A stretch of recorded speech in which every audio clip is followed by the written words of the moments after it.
ஓ அன்புக்குரிய குடும்பத்தினரே, கிறிஸ்து நம்முடன் இருப்பாராக.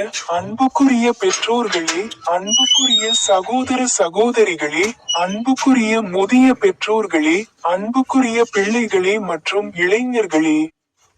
நான் அப்போஸ்தலர் பி. ஜெயக்குமாரன். இன்று மார்ச் மாதம் 22ஆம் நாள், தவக்காலத்தின் 5ஆம் ஞாயிறுக்கான செபம். உங்கள் அனைவருக்கும் இனிய உகாதி நல்வாழ்த்துக்கள். ஓ இரக்கமும் பரிசுத்தமுமான இறைவா, தவக்காலத்தின் இந்த 5ஆம் ஞாயிறன்று, நாங்கள் தாழ்மையான உள்ளங்களுடன் உம்முன் வருகிறோம். மனந்திரும்புதலிலிருந்து புதிய வாழ்வுக்கு எங்களை வழிநடத்துவதற்காக உமக்கு நன்றி கூறுகிறோம்.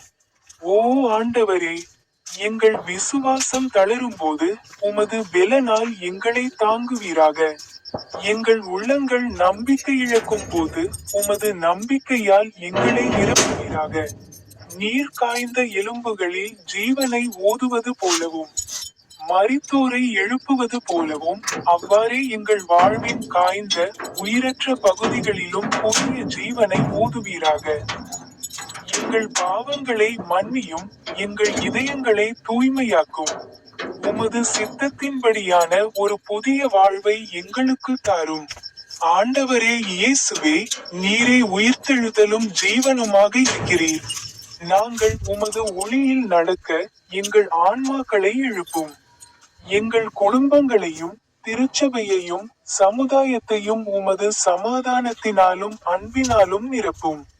இந்த தவக்காலத்தின் கடைசி நாட்களில் எங்களை உமக்கு இன்னும் நெருக்கமாக இழுத்துக்கொள்ளும். ஆண்டவரே இயேசு கிறிஸ்துவின் திருநாமத்தில் இதை வேண்டுகிறோம். ஆமென். முதல் வேதாகம வசனத்தை சொல்லுங்கள். புனித யோவான் நற்செய்தி அதிகாரம் 11 வசனம் 25. இயேசு அவளிடம், நானே உயிர்த்தெழுதலும் ஜீவனுமாக இருக்கிறேன். என்னில் விசுவாசம் வைக்கிறவன் மரித்தாலும் அவன் ஜீவிப்பான் என்றார். பொருள்: இயேசு ஜீவனை கொடுப்பவர் மட்டுமல்ல, ஜீவனுக்கு ஊற்று. அவரில் விசுவாசம் வைக்கும் ஒருவர் சரீர மரணத்திற்கு பிறகும் நித்திய ஜீவனை பெறுகிறார். வாக்கியம்: கர்த்தராகிய இயேசுவே, நீரே என் ஜீவனும் என் நம்பிக்கையும். வேண்டுகோள்: கர்த்தரே, நாங்கள் உம்மை முழுமையாக நம்பும்படி எங்கள் விசுவாசத்தை பலப்படுத்தும். ஜெபம்: கர்த்தராகிய இயேசுவே, நீரே உயிர்த்தெழுதலும் ஜீவனுமாக இருக்கிறீர். எல்லா சூழ்நிலைகளிலும் நாங்கள் உம்மை சார்ந்திருக்கக்கூடிய விசுவாசத்தை எங்களுக்கு தாரும். ஆமென். கடைசி வேதாகம வசனத்தை பற்றி பேசுங்கள். 2 கொரிந்தியர் அதிகாரம் 4 வசனம் 16. ஆதலால் நாங்கள் மனம் தளர்ந்து போவதில்லை. எங்கள் வெளித்தோற்றம் அழிந்தாலும் எங்கள் உள்ளான மனிதன் நாளுக்கு நாள் புதிதாக்கப்படுகிறான்.